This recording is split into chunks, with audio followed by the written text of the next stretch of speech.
தேவை உள்ளவர்களுக்காக. நீல வண்ண பிளாஸ்டிக் டப்பாவை பார்க்கும் போதெல்லாம் இனியனுக்கு சந்தோஷமாக இருக்கும். சில நேரங்களில் அதை எடுத்து அசைத்து பார்ப்பான். உள்ளே குலுங்கும் நாணயங்கள் அவனுக்கு இன்னும் மகிழ்ச்சி அளிக்கும். புன்முறுவல் பூப்பான். மார்போடு அணைத்து கொள்வான். பத்திரமாக எடுத்து வைப்பான்.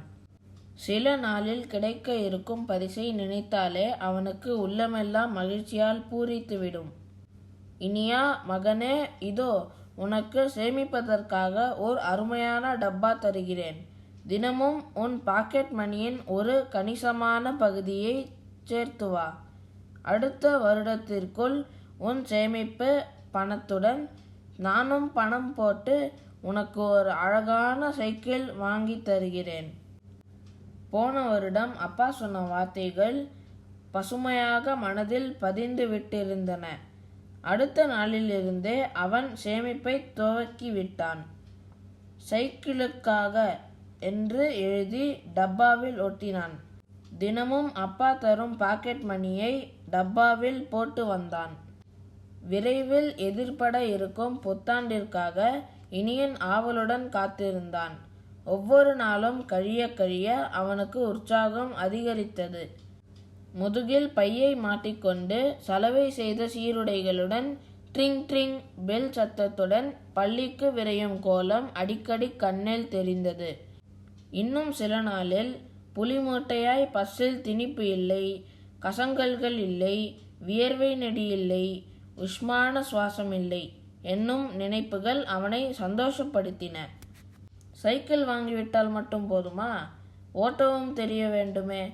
அதற்கும் அப்பா உற்சாகம் அளித்தது அவனுக்கு இரட்டிப்பு சந்தோஷத்தை அளித்தது. பள்ளித்தோழன் செல்வத்தின் துணையுடன் வாடகை சைக்கிளை எடுத்தான். சைக்கிள் ஓட்ட பயிற்சி செய்தான். பயிற்சி ஒன்றும் சாதாரணமானதாக இல்லை. ஹேண்டில் பாரை பிடித்தால் பெடலை மிதிக்க முடியவில்லை. பெடலை தொடர்ந்து மிதித்தாலோ எதிரே பார்க்க வரவில்லை. 1000 இடுப்பு கோணல்களுடன் பலமுறை விழுந்து எழுந்தான்.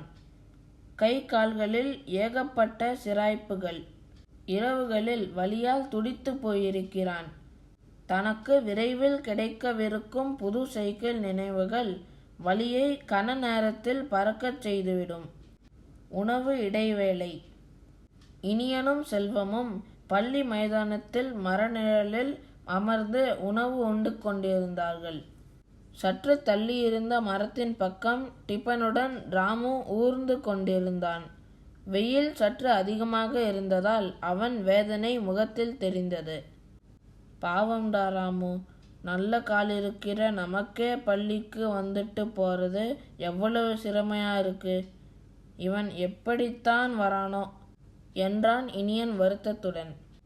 படிப்பு மேல இருக்கிற ஆர்வத்துல எல்லா கஷ்டத்தையும் பொறுத்துக்கிட்டு வர்றவன்டா அவன் என்று செல்வம் ராமுவை பாராட்டினான். சின்ன வயசுலே அவனுடைய பெற்றோர் சரியான முறையிலே தடுப்பு ஊசியெல்லாம் போட்டு இருந்தாங்கன்னா இந்த ஊன நிலையை தவிர்த்திருக்கலாம்லடா செல்வம். ஆமாண்டா, தடுத்திருக்கலாம் தான். பாவம் அவங்க அப்பா அம்மா படிக்காத ஏழைங்கடா. நான் இருக்கிற தெருவிலே தான் அவங்க குடிசையும் இருக்கு. அவனுக்கு ஒரு 3 சக்கர சைக்கிள் வாங்கித்தர எவ்வளவு கஷ்டப்படுறாங்கன்னு தெரியுமாடா அவங்க அம்மா. முடியல. நேற்று கூட எங்கள் வீட்டிற்கு வந்து அம்மா கிட்ட சொல்லி கஷ்டப்பட்டு கொண்டிருந்தாங்கடா. அதன் பின் இனியன் பேசவே இல்லை. மௌனமாகி தீவிரமாக சிந்திக்க ஆரம்பித்து விட்டான்.